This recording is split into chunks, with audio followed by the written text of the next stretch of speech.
Government high school Mohammad Ashim Burgari में कलम छॾ हड़ताल, मुलाज़िमनि जा मुतालबा न मञण ताईं एहतजाज जारी रखण जो ऐलान। सिंध एम्प्लॉइज़ अलाउंस जे सॾ ते अॼु समूरी सिंध या government high school Mohammad Ashim Burgari में बि हुकूमत खे मुबैना तौर एम्प्लॉइज़ दुश्मन पॉलिसियुनि ख़िलाफ़ कलम छॾ हड़ताल कंदे स्कूल खे ताला हया विया। एहतजाज इज्तिमा खे ज़िले जॉइंट सेक्रेटरी मुर्तज़ा कालरो, गस्टा यूनिट अॻवान उस्ताद गुलमोहम्मद बुरगड़ी, अली हसन सिंधी, आपका मेंबर सदरुद्दीन ऐं लोअर स्टाफ मेंबर अमजद ख़ासकेली ख़िताब कयो। अॻवाननि पंहिंजे ख़िताब में चयो त हुकूमत खे घुरिजे त सरकारी मुलाज़िमनि जा जाइज़ मुतालबा फौरी तौर मञे ऐं जबरी पॉलिसियूं वापसि वठे। हिननि वाज़े कयो त जेकॾहिं मुतालबा तस्लीम न कया विया त एहतजाज जो सिलसिलो जारी रहंदो ऐं इन खे अञा बि वधायो वेंदो। रिपोर्ट करे रहियो आहे doctor Hemlal Waghani, divisional bureau chief.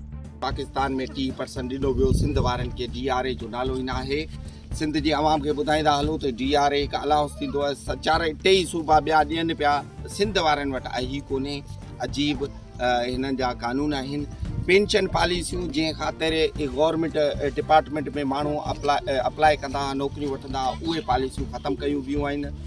4 ॾींहं पहिरीं नओं इहो पेंशन में वधीक तब्दीली जो नोटिस निकितो आहे। सभ खां पहिरीं आउं हिन गवर्नमेंट सिंध खे ॿुधाईंदो हलां त तव्हां जेके तब्दीलियूं पिया करियो, इहे मनगढ़ंत तब्दीलियूं आहिनि जेके असांजे आइन जी ख़िलाफ़ वर्जी करे रहियूं आहिनि। दुनिया जो को बि आइन इहो नथो चए त यूनिवर्सिटी जो वाइस चांसलर उहो हुजे जेको PhD न हुजे। तक़रीबन यूनिवर्सिटी जा जेके बि वाइस चांसलर हूंदा उहे PhD हूंदा, डॉक्टर हूंदा।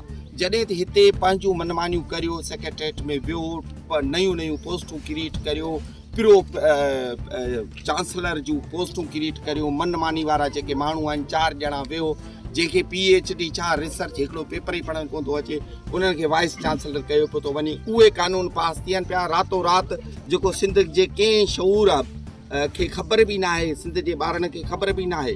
बाक़ी असांजा जेके हक़ आहिनि उन्हनि लाइ रड़ियूं करियूं पिया, दाहूं करियूं पिया, उहे ॿुधियूं न पियो थो वञनि। अहिड़ा कानून जेके आहिनि, असांखे त अफ़सोस थो थिए असांजी हिन हुकूमत ते त असां सां जेके नाइंसाफ़ियूं करे पई। इन नाइंसाफ़ियुनि जे ख़िलाफ़ असां शुरूआति करे चुका आहियूं। अॼु हिते तालाबंदी कई आहे, अञा इहो सिलसिलो जारी सारी रहंदो। मज़दूर उस्ताद ज़िंदाबाद। उस्ताद